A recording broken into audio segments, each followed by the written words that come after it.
ป่งลูกไว้ขาดติดจังบอกว่าได้เดินลงมาได้ลุงเองก็ได้จีหัวจับกันเลยที่ขายมันหัวจับเลย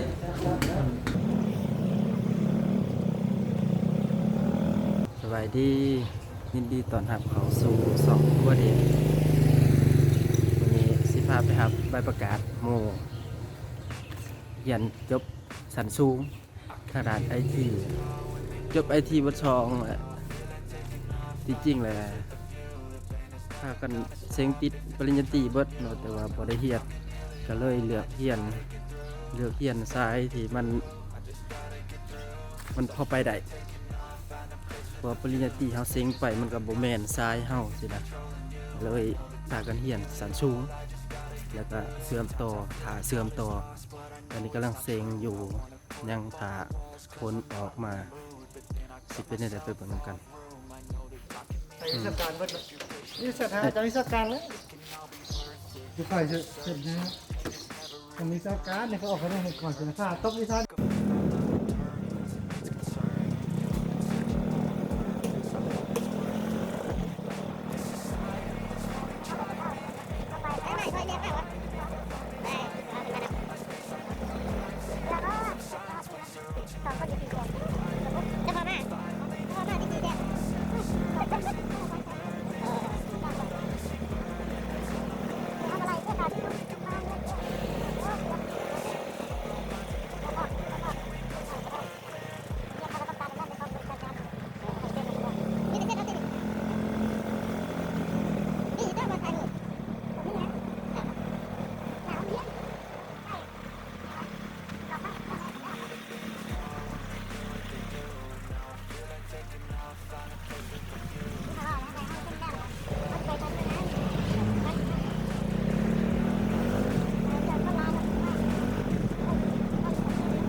ไทยเหรอ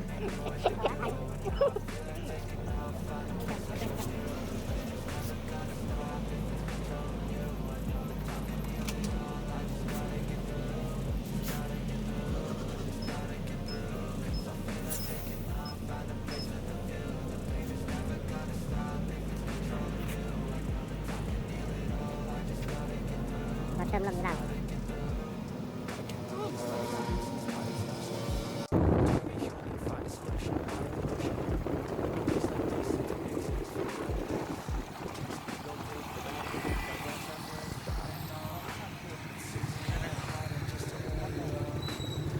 เขาบอกหน่อยนะ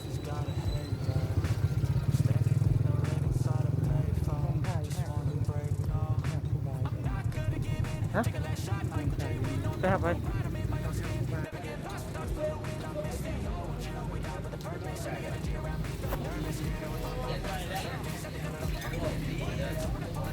ยังว่าสาด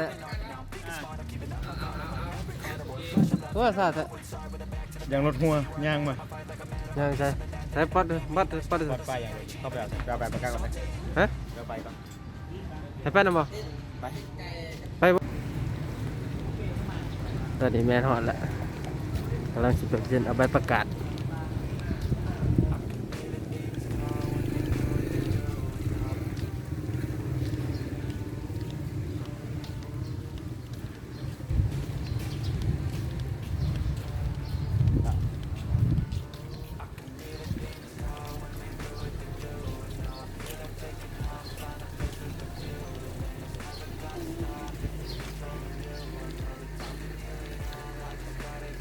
ลงค่ะ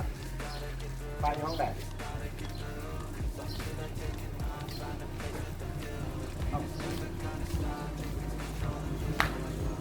หลายคนว่ะว่ามันเอาไปประกัน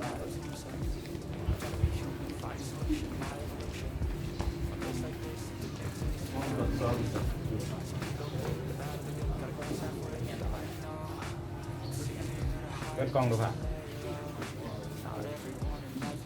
ห้องนี้วะ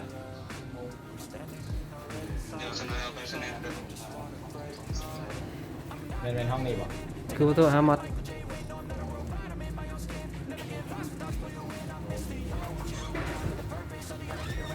จานห้องนี้เปอร์เซ็นต์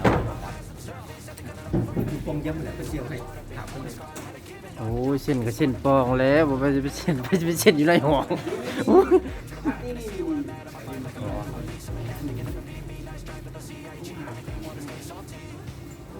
จานดูเพลง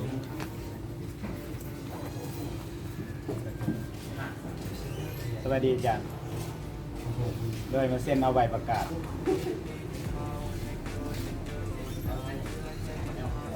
เข้าไปไหนบ่อย โอ้ยอยู่นอกนี่สิเส้นได้อยู่นอกนี่นะ ก็น้อยว่ะตามเอตามเอเตา ครับอีกแล้ว ป้าบุญคงมวยขาบุญจังเข้าไปไหนวะเข้าไปดิ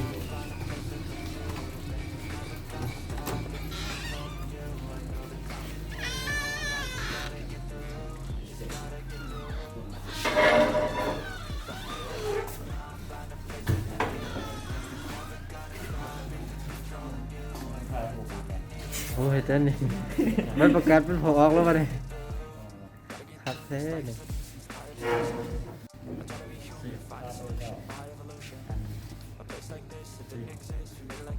ขับได้วัน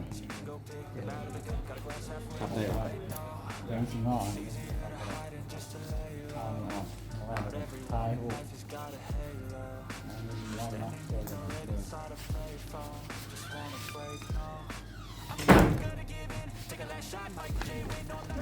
การไปเศร้าเพื่อคำนี้ยังน้องใหญ่จะมีเลขอะไรเสืออยู่การที่เศร้าไปดิงานที่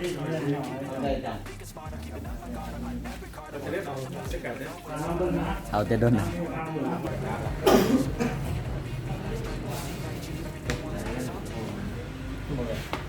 งเอาของตัวเองจับเองก็ได้สิจับกันเลยดิขายโอ้ยจับเลยอวยหน่วยแจ๊กจะได้ปุ๊บป้าจับกันเลย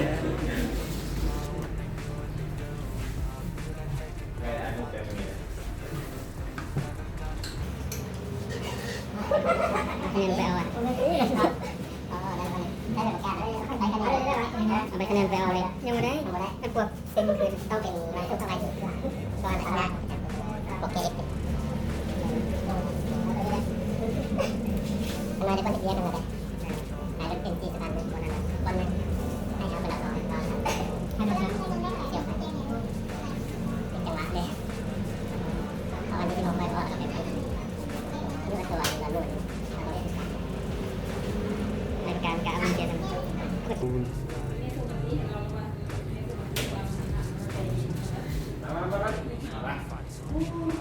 ป็นว่าไว้แล้วเป็นจังหวัดจำกาแล้วตัวมันเป็นที่แล้วเป็นจำแล้วครับตั้งหัวนะ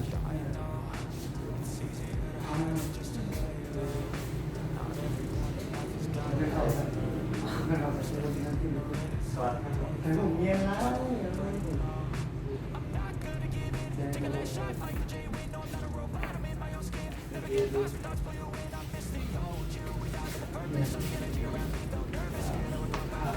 อ่ะถึงที่หนึ่งมีมาโชว์โชว์นี่เองเป็นไม่ทราบรูปว่าตรงนั้น เนี่ยไอ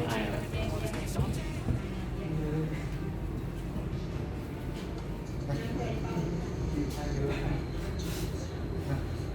ยืนไหม ถูก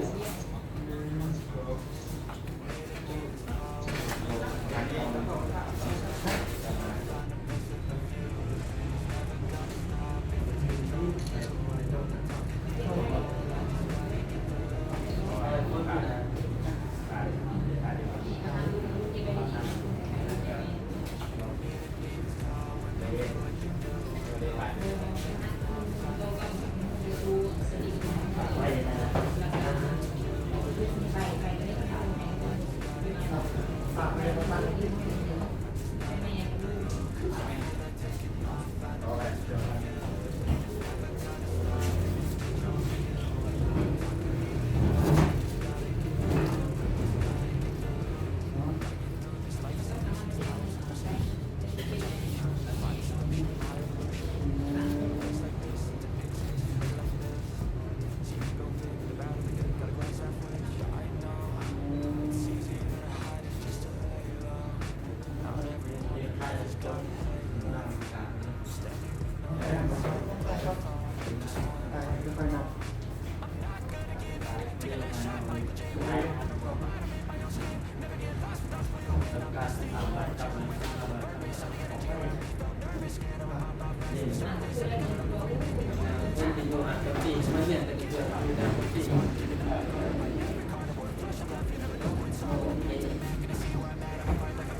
บอกเต้นแบบมันเล่นอะไรวะพี่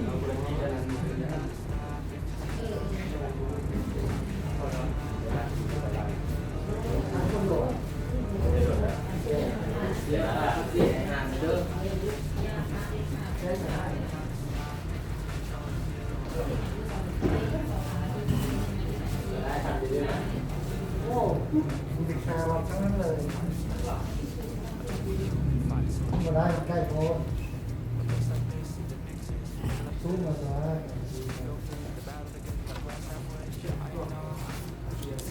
ประชาชนเขาที่เป็นคน